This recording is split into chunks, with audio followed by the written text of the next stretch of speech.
Hello everybody, welcome back to my channel. If you're new here, hi, I'm Sarah, and today I'm not going to be talking about scoliosis, although I do need to update you guys.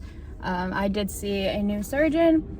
He is actually the one who closed me during my past surgery in 2019, so I'm pretty sure I'm going to be seeing him now, but that will be another video. In this video, I have some new medical news. I have a tumor on the pituitary gland in my brain, which is like kind of right here.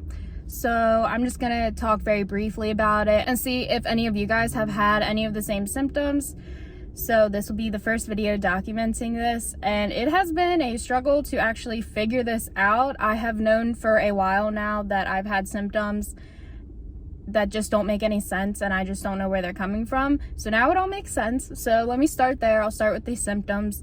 So I haven't had my period since December of 2020. So it's 2021 now. It is August. So I have not had my period for around 8 months, and I've never gone this long without having a period. Usually it's like every 3 months or at least every month, but they have been irregular since I've gotten them. I have a diagnosis of PCOS, which my endocrinologist diagnosed me in 2018. When I first saw her, I was around 50 pounds heavier. I wasn't getting my periods. I had very, very bad acne. I actually was on Accutane in middle school, so that did help the acne a lot, but those were my symptoms regarding PCOS. And then I did have a transvaginal ultrasound, and there are a couple cysts on my ovaries, but I'm not quite sure if that diagnosis is still standing that I have PCOS, because now that we found out I have the pituitary tumor, because you can have cysts on your ovaries without having PCOS, or the other way around, you can have PCOS without having cysts on your ovaries.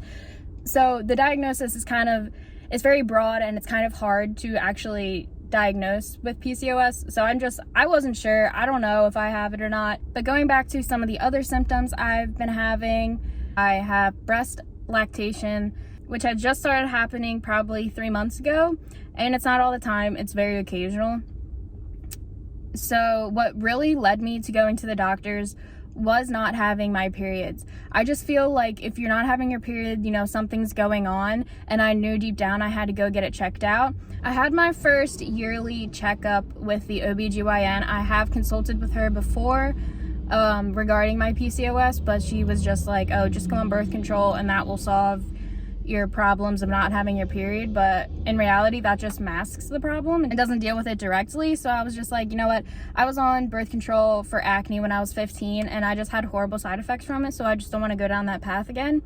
So at the annual appointment, that's when I first had my pap smear. I am 22 now, so I had my first pap smear. Everything came back fine, and we discussed my periods and how they were missing.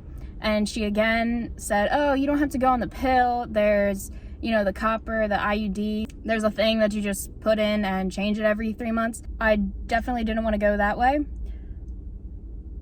And honestly, that was the only option she gave me to deal with this problem. She didn't want to solve the root cause. She just wasn't into doing any of that.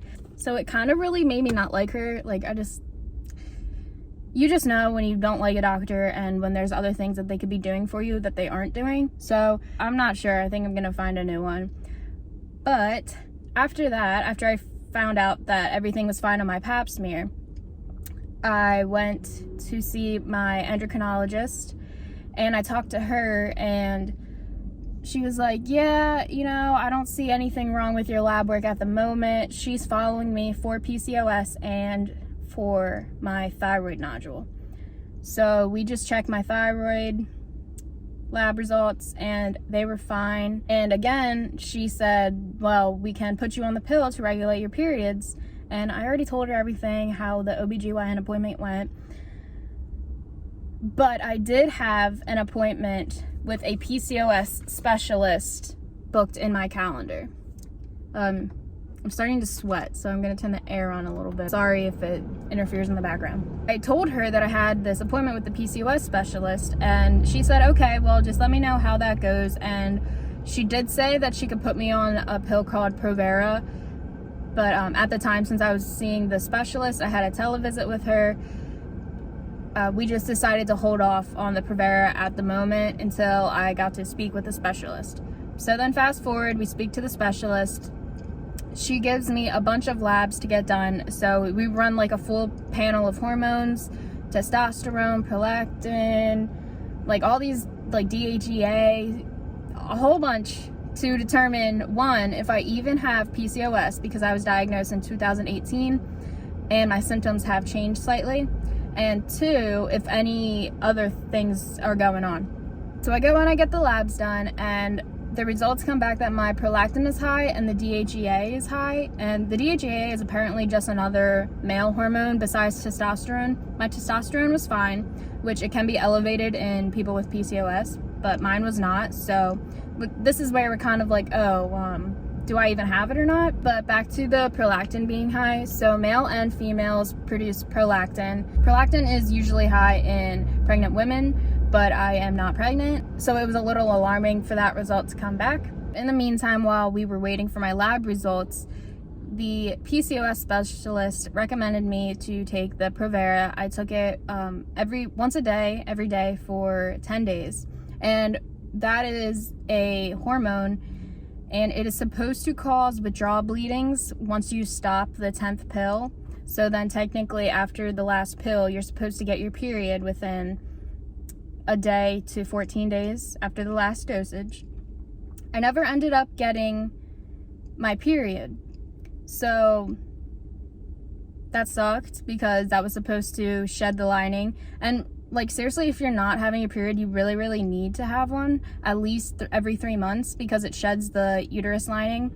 And when it builds up, that's what can create cervical cancer. So we don't want that. So make sure, if you're not having your periods, go and see doctors and continue to search for answers and not just take birth control. Anyway, once we figured out that my prolactin was high, the specialist ordered a brain MRI with contrast. So I just went and got that August 4th, I believe, last week. And it came back that I have around like a 3 to 4 millimeter tumor on the pituitary gland in my brain. So that is causing the high prolactin, because the tumor secretes hormones, the prolactin, which is making me not have my period. So high prolactin can cause you not to have your period. After all of this, thanks endocrinologist for never checking into that, and thanks my gynecologist for never checking into that and never wanting to help me. But I'm so glad that we have answers now. So now I'm at CVS. I just picked up my prescription for cabergoline. I'm taking 0.5 milligram tablet, 1 tablet by mouth once a week for 4 weeks. And then at the 6-week mark, we're going to test my prolactin levels again to see if they are going down or not. I don't know. I've heard some like really bad reviews about this medication, but I don't know what else to do to lower my prolactin levels. So that's where I'm at now. And I guess we'll see in 6 weeks how my prolactin levels are. Kind of just feeling indifferent about it. I don't know. I'm not upset, really. My phone just overheated because of the sun. But alright guys, I'm going to wrap it up here. I guess I'm going to make a video about the side effects that I would get from taking this medication. I'm going to take it when I get home with dinner. And yeah, I guess that's it. Drop a comment, drop a like. Let me know if you've ever had this happen to you before, if you know anyone that it's happened to, so I don't feel so alone, and so I can hear your stories. Alright, thanks so much for watching as always, and I'll catch you in the next one.